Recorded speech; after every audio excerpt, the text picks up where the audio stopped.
আল্লাহ পাক রব্বুল আলামিন বলেন, এই কোরআনে কোনো ভুল নাই, চ্যালেঞ্জ দিয়ে দিলাম।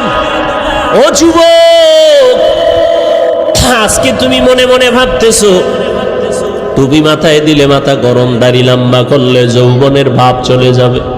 ও আল্লাহর গোলাম, এত চিন্তা তো আমগো মাথায়ও ছিল। টুপি মাথায় দিলে মনে হয় স্বাধীনতা থাকবে না, না খাইয়া মরব না।